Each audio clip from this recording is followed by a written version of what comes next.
le 20 du mois de Tevet, le 28 décembre. Comme tout le monde le sait, aujourd'hui la Hiloula de Maïmonide, le Rambam Rabbi Moshe ben Maïmon, ce tzaddik là qui était savant, qui savait tout. Pas que la Torah, c'était aussi un philosophe. On dit qu'il connaissait tous les livres de philosophie et tout ça, et il ne s'est pas brûlé. Ça veut dire quoi, il ne s'est pas brûlé? Il a su faire la part des choses. Quand des fois on ouvre des livres, on est influencé. Et donc, automatiquement, en lisant ça, alors on change nos idées. Quand on lit un livre, on dit « Ah, c'était marqué ça, tu as vu, j'ai vu les informations. » Non, mais c'est pas comme dans l'information. On est tous influencés par tout ce qu'on lit. Malgré que le fait, des fois, c'est pas vrai. Pas vrai, parce que qui dit que c'est vrai, tout ce qu'il y a marqué dans la presse, les médias, etc., c'est marqué, alors nous, on y croit. D'accord? C'est connu, je pense qu'on l'a déjà dit avec le Rav Shach. Ils ont dit au Rav Shach, Rabbi, le journal, il n'y a que la date qui est vraie. Alors Rav Shach leur a dit, même ça, c'est pas vrai. Il a dit, pourquoi? Il dit, parce que la date est imprimée déjà la veille. Donc quand ils ont imprimé la date, c'était un mensonge. Donc même ça, c'est pas du vrai. Donc le Rambam a su faire la part des choses. Nous, on peut pas se permettre de tout lire et de ne pas être influencé. On n'est pas à ce niveau. Le Rambam, ça, ce qui est beau, qui connaissait toutes les hormones, toutes les sagesses de ce monde, toutes les sciences, et quand même, il a resté dans cette Torah-là. Le Rambam, on va voir dans la paracha dans 2 semaines, c'est marqué, la semaine prochaine, pardon. Akadosh Baruch Hu a dit, je vais montrer, quand le peuple d'Israël est en Égypte, je vais montrer mes miracles en Égypte. Les ma'an, Revot, Mofetai, Be'eret Mitzrayim. Je vais multiplier mes miracles, mes prodiges dans la terre égyptienne. Si on regarde les initiales de cette phrase-là, Revot, Mofetai, Be'eret Mitzrayim, c'est les initiales de Rambam. Rambam, je vais multiplier mes prodiges en Égypte. C'est le Rambam aussi était en Égypte et a montré la force du Ham Israël.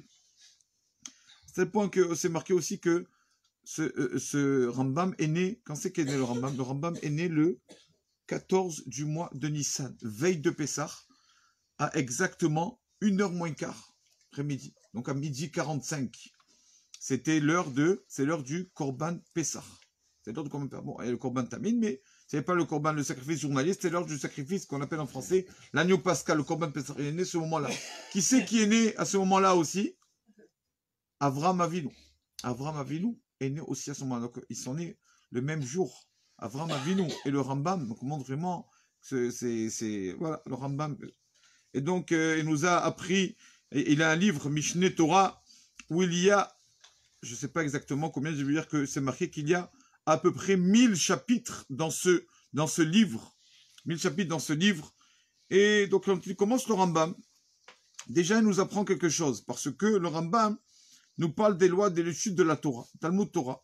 Et avant ça, le Rambam nous parle d'Alachot des Hot, comment se conduire, les caractères, etc. Et donc, le Rambam, en fait, nous montre que ce n'est pas l'étude, bien sûr, est tellement importante, l'étude. Mais avant l'étude, il y a le derrière, les bonnes manières. Et donc, avant de parler d'études, la Torah, il a parlé de Ilchot des Hot. Donc, je vais lire un peu, c'est ça ce qui nous apprend le Rambam. Des Hot, il y a plusieurs caractères chez chaque personne. Ça vaut le coup de lire ça, et ce livre est en français aussi. Il y a une personne, il y a plusieurs sortes de personnes qui sont coléreuses, qui sont toujours énervées, des personnes qui sont calmes, qui ne s'énervent pas du tout. Il y en a qui s'énervent une fois par quelques années. Il y a une personne qui est très orgueilleuse, il y a une personne qui est très modeste, il y a une personne qui a vraiment beaucoup de désir, d'envie, et qui ne sera jamais rassasiée. Il y a une personne qui a un cœur pur et que pour lui, ce monde ne l'intéresse pas. Il y a plusieurs sortes de personnes qui le Rambam. Pourquoi il nous dit ça? Il nous dit, voilà, Ader Haïshara, le meilleur des chemins, Imida Benonit, c'est d'être au milieu. Chez Bekol Dehav, dans tous les traits de caractère, tout ça, il ne faut pas aller trop à l'extrême. C'est ça que nos sages nous ont dit qu'une personne doit toujours être dans le chemin d'Erem Tsaït, le chemin du milieu. Chez Shalem Bekuketsad, comment?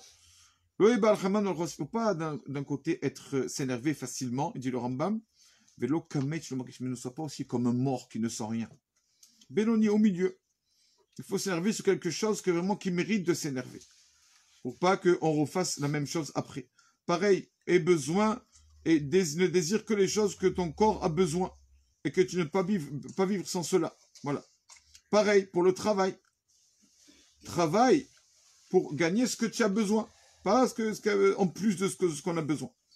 Ne sois pas trop avare. Mais d'un côté aussi, attention, ne sois pas trop comme ça. Ne méprise pas l'argent et tu donnes de partout. Voilà. Prête à qui il faut prêter. Voilà. Et ne sois pas quelqu'un de trop, comment on dit les tsans, de trop rigolo, trop de rigolade. Ne sois pas, attention, aussi triste. Au milieu, sa mère, sois joyeux, heureux. Mais sévère panim mia faute. D'accord, avec toujours souriant. Il dit, voilà, c'est ça les sages, comment se conduisent les sages. Et donc, il dit, comment faire alors?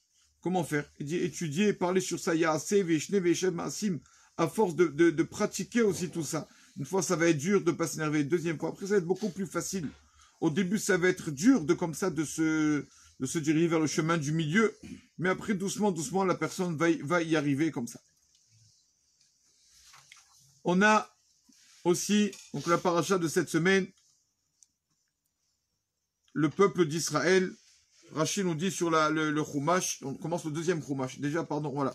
Déjà, c'est bien de parler. Peut-être que grâce à ça, au moins une personne commencera à faire cette mitzvah. On sait que toutes les mitzvahs sont importantes, mais il y a malheureusement des mitzvot qui sont un peu délaissés, que malheureusement on met de côté. Bon, même les mitzvot qu'on fait, on ne sait pas vraiment si on les fait comme il faut. Mais il y en a qu'on ne le fait pas du tout, des mitzvot. Donc, il y a des mitzvot qu'on fait, Baruch Hashem, comme il faut. Dormir le Shabbat, Baruch Hashem, ça tout le monde on le fait. Manger le Shabbat, on le fait tous. Des mitzvot qui sont faciles. Des mitzvot qu'on n'a pas l'habitude de faire, mais qui ne sont pas moins importantes. C'est en allusion dans la paracha de cette semaine. On commence le deuxième Chumash. Ele Shemot Bene Israël. Voici les prénoms du peuple d'Israël. Ele Shemot. Voici. Ele. Voici. C'est les initiales de 4 mots. Ele. Chayav Adam. L'homme a l'obligation. Lamed He Dikro HaParacha. De lire la paracha. Shemot. Shemot sont les initiales de Shenai Mikra Be'echat Targum. 2 fois on doit lire la paracha, une fois le Targum. Bene, c'est les initiales de Bene Aïma, Aïma Yafa, vous allez bien lire ça. Bon, tout le verset des initiales que je ne me rappelle pas, mais juste c'est une mitzvah qui est malheureusement délaissée. La mitzvah de faire Shtaim Mikam Chadom. C'est quoi cette mitzvah? La mitzvah, c'est de préparer un peu la paracha. Donc lire 2 fois le verset, et après ces 2 fois, une fois le Targum. Alors la meilleure des choses, si quelqu'un veut bien faire la mitzvah, c'est le vendredi matin. Vendredi matin, il doit commencer à faire cette mitzvah. Lire comme ça, comme maintenant, après la prière de Shachrit, s'asseoir et faire la paracha de Mikra V'Chatagom, il prépare le Shabbat. Avec ça, il fait rentrer la sainteté du Shabbat. Celui qui vraiment lit trop doucement, il n'arrive pas encore tout ça, alors on a le Gandvina qui dit que, bon, si c'est dur au début, la personne, qu'est-ce qu'il fait? Il y a 7 montées, chaque jour il fait une montée. Voilà, comme ça, il commence comme ça, il se fixe un temps. Dans 2-3 mois, je commence à faire toute la paracha. Mais ne pas délaisser cette mitzvah. Et donc, Rachid nous dit comment ça se fait que Kadosh Baruch Hu donc compte encore le peuple d'Israël, parle de leur prénom. Alors que ces personnes, ça y est, sont mortes, toutes les tribus. Même que Kadosh Baruch Hu, malgré le fait qu'il les a quand même énuméré leur nom de leur vivant. Alors pareil, ces tribus-là, malgré le fait qu'ils sont morts, Kadosh Baruch Hu recompte et reparle de leurs prénoms. La Torah recite les prénoms Reuven, Shimon, Lévi, Yehuda, tout ça. Pourquoi? Léodi, Achibatan, Shem Shelou la Kochavim, pour nous montrer comment Kadosh Baruch Hu nous aime, que nous sommes comparés à des Kochavim, à des étoiles. Pourquoi à des étoiles? Pourquoi nous sommes comparés à des étoiles? Alors, bien sûr, plusieurs explications. On dit, nos sages nous disent une des explications, comment le peuple serait comparé aux étoiles. On dit que la lumière des étoiles, quand c'est que vraiment, on voit que les étoiles donnent de la lumière quand le soleil se couche. Quand le soleil est là, on ne voit pas la force des étoiles, on ne voit pas la lumière des étoiles. Quand il n'y a plus le soleil, tout obscur, on voit les étoiles, c'est magnifique toutes ces étoiles. Donc on dit qu'en fait le peuple d'Israël c'est comme ça. Akadosh Baruch Hu nous a comparé à des étoiles pour nous montrer que voilà ce que c'est vraiment quelqu'un, un bon ami Israël, un bon juif. C'est pas une personne qui fait quand le soleil est là. C'est pas une personne, c'est pas une étoile qui brille. Quand le soleil est là, c'est-à-dire quand tout va bien, c'est bien de briller, bien sûr, c'est bien de faire la Torah et les mitzvot. Mais c'est pas la meilleure des choses. La meilleure des choses, c'est quand on fait, malgré le fait que le soleil est couché, comme dans l'obscurité, qu'on a des problèmes, qu'on a ses soucis, etc.